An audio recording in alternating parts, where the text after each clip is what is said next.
Hello friend, my name is Neelam Verma और आज का हमारा टॉपिक है adequacy of dialysis. So what is adequacy of dialysis? Adequacy of dialysis क्या है, क्यों ज़रूरत पड़ती है हमें डायलिसिस में इसकी, और क्यों ये टॉपिक हमें आना चाहिए। So adequacy of dialysis very important topic.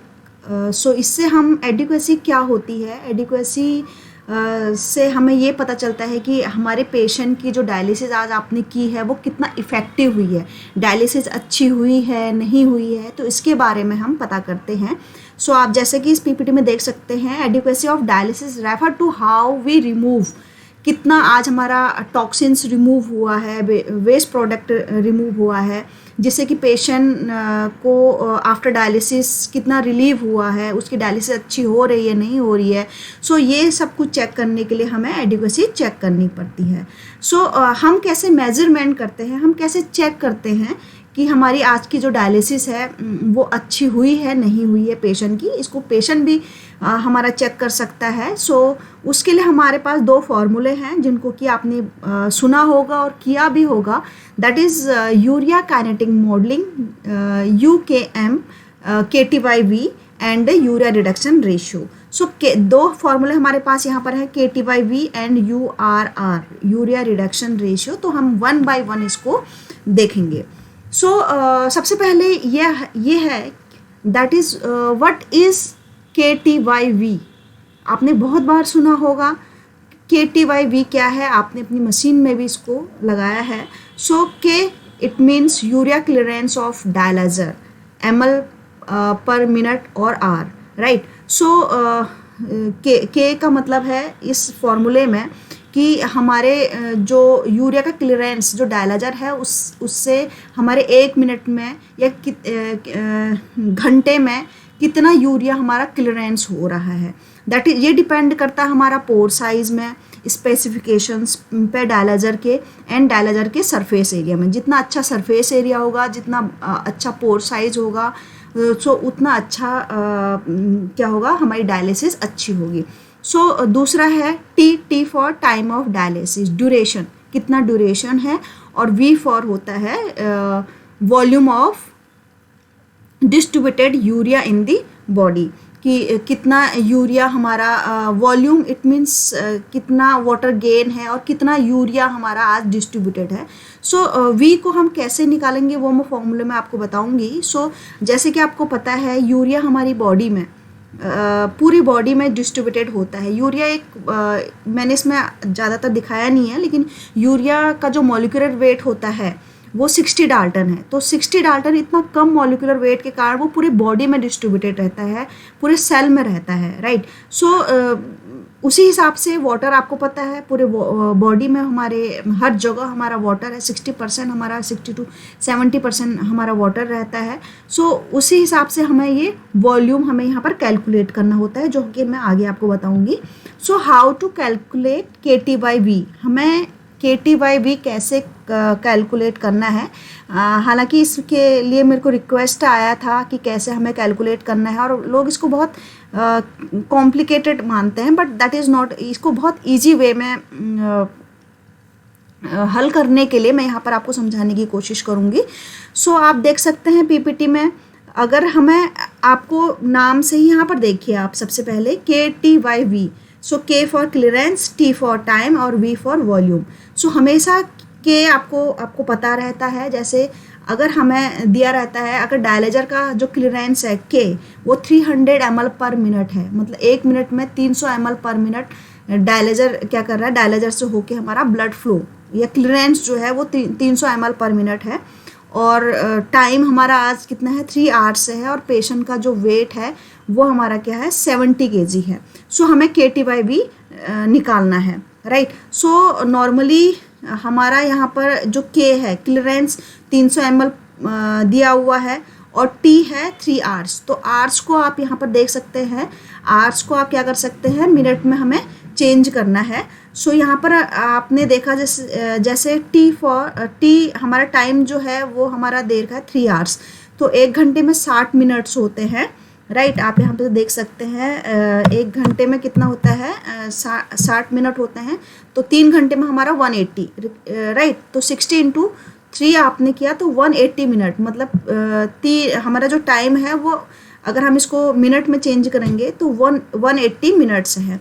सो अब आपका जो फॉर्मूला है वो के टी है, तो के इज इक्वल टू कितना है 300 और टी 180, तो इनको अगर आप मल्टीप्लाई करोगे तो आपका आंसर आएगा 54,000 ml, राइट।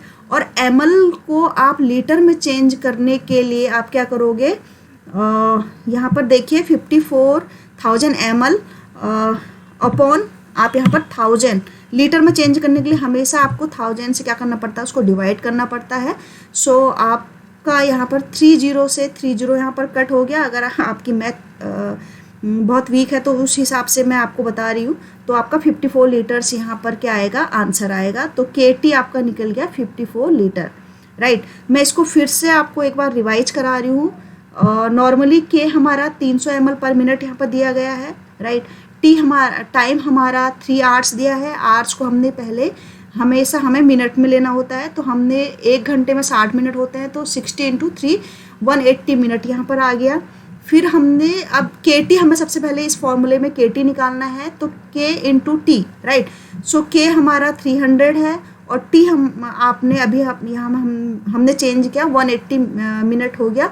सो अगर आपने इसको डिवाइड किया तो 54,000 ml आया। 1000 को लीटर में चेंज करने के लिए हमेशा 1000 से डिवाइड करना पड़ता है, तो हमारा आंसर क्या आया यहाँ पर 54 लीटर आया। तो हमारा लास्ट में अभी के टी कितना निकल गया, आप यहाँ पे देख सकते हैं 54 लीटर, राइट।